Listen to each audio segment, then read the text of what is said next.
6-year-old Amina Vicosa.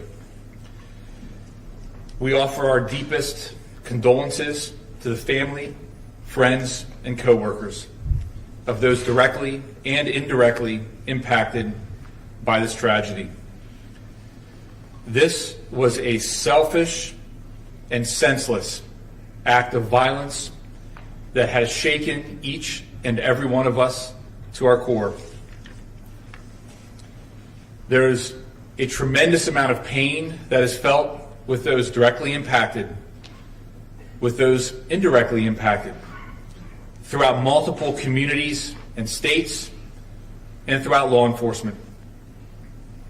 To those who have taken the oath to protect and serve, their pain is indescribable. County detectives, medical personnel, the quick response team, the DA's office, the Pennsylvania State Police, the Maryland State Police, Baltimore County, the CARE team, the United States Marshals, the FBI, and of course, the York Area Regional Police. It is critical that during times like this, everyone involved utilizes any or all available resources for personal well-being. Through this pain, as the elected district attorney, I have the added responsibility and duty to take this tragedy and analyze and determine what, if anything, can be done in the future to minimize the probability of events and tragedies like this occurring again.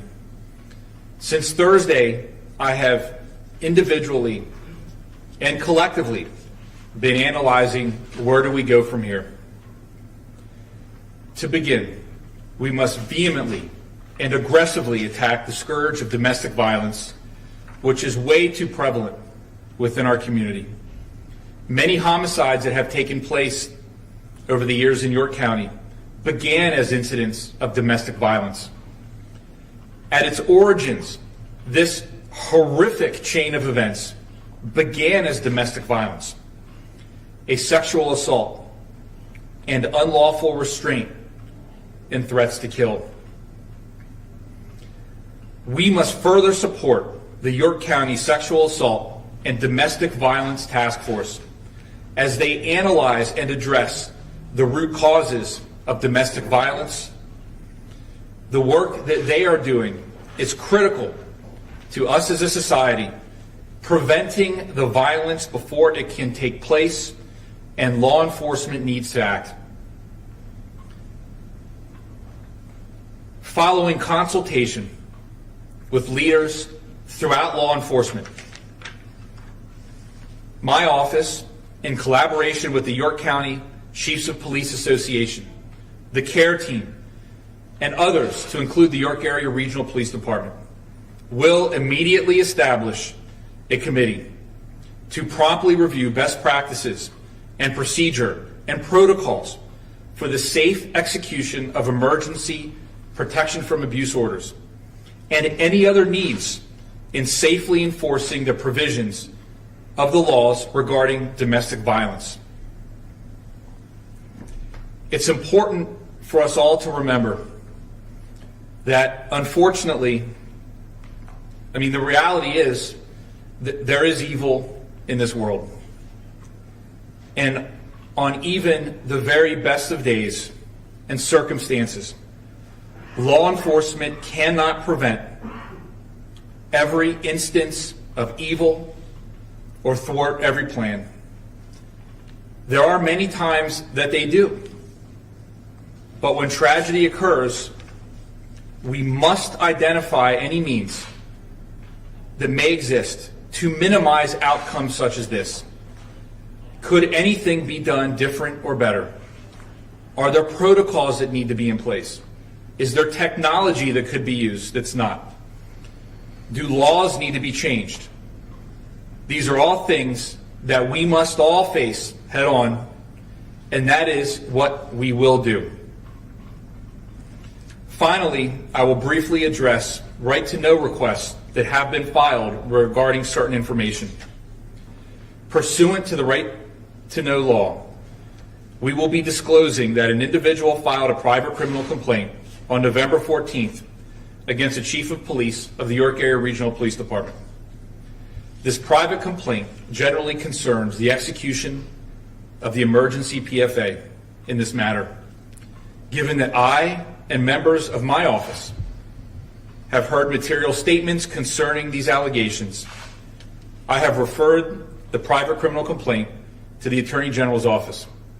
The Attorney General has accepted jurisdiction in this matter, and accordingly, I cannot and will not discuss any further details regarding the private criminal complaint or any specific facts related to these allegations. Lastly, if I had the ability to address Gianna and Amina, I would quote to them the following: "How very quietly you tiptoed into our world. Silently, only for a moment you stayed, but what an imprint your footsteps have left upon our hearts." And with that, I'll take a few questions. I'd like to remind everyone that due to this part of this now being within the jurisdiction of the Attorney General's office, I will not be able to comment any further at all. So if there's any questions that I can answer, I will. David, legally, would you have needed a search warrant to search the house if it's solely owned by the mother without any other person on the deed? Could she have given consent to the search even without a search warrant? So I don't mind answering questions like that, but the problem is, I don't have all the facts pertaining the deed and things of that nature, and I don't think that it would be proper for me to render some legal opinion based on information that I just don't have at this point. So I'm sorry, but I can't answer that question. Did police consider arresting Robert Vicosa on charges of terroristic threats and false imprisonment earlier? Those questions have to go to the York Area Regional Police Department. That's where those questions would have to go. I mean, those are questions of strategy. Those are questions of tactics, and those are things that I'm not in a position to answer. Yes. At what point did the district attorney's office get involved in the case?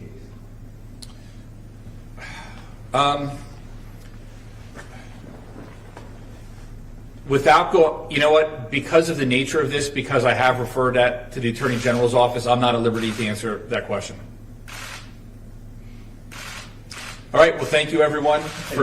Yes, sir. I'm sorry. Yes, sir. Yeah, I was. I don't know if this relates to the private complaint that you were talking Sure. about, but we had reported that a judge had signed a search warrant for the home and an emergency order of protection by 9 p.m. Sunday night, but then it was not until some point on Monday that police actually executed that search warrant. And it's durable. But anyway, I just wanted to ask you, can you comment at all on the delay between the issuance of the search warrant and the actual execution of the search warrant? So I cannot. There are tactical and strategic decisions that police make every day, and those are questions that would have to go to the individuals that made those decisions. Will there be a thorough investigation by all of the agencies involved to determine what happened and whether this was handled properly? Well, so circling back to what I said previously, I have called upon my colleagues, and they have enthusiastically agreed where all of us are going to work together, not to look back necessarily and say what specifically went wrong here, but what we want to do is look at the entirety of the set of circumstances so that we can make any determinations as to, hey, is there a way that we can minimize the probability or the likelihood of an outcome like this in the future? I mean, obviously that certainly involves doing an assessment of everything that occurred during the course of this instance. I want to state that we, law enforcement, prosecutors, the care team, if you're familiar with the care team, everybody trains for the most horrific of circumstances, okay? And they train and they train and they train. Well, God willing, it's not often that it happens. So when it does happen, we have a duty to take a deep dive into the entire situation in an effort to identify areas where we could minimize the probability of an outcome like this in the future. And I want to go back to what I said earlier. It is a reality of human existence that there are evil things that happen. And I can tell you that police, prosecutors, the medical community, everyone that's involved in circumstances like this, they do everything they can to train and be prepared for it. There are times when police will be able to identify and thwart something horrific before it happens. There are times where they can't. But that being said, we have a duty as public officials, as people that have taken the oath to protect and serve, to take a deep dive into circumstances like this, to understand what happened, to understand, when it happened, to understand the different choices that were made, and to look and see what can we do so that in the future, if something like this happens, we can be in a chance to minimize the probability of a tragic outcome like this. Yes, sir. Mr. Sunday, will that be done, will you be using any kind of like outside consultant or outside independent review agency to participate in that look back and that lesson learned kind of thing? So that's a great question. And what I can say, because remember, this is fluid and we're only within days of this happening. I reached out to the Police Chiefs Association and I talked to them about my desire for us all to sit down and find a way, and they enthusiastically, absolutely, we want to participate with this. The York Area Regional Police Department actively wants to participate in this because we're all in this for the right reason and for the same reason.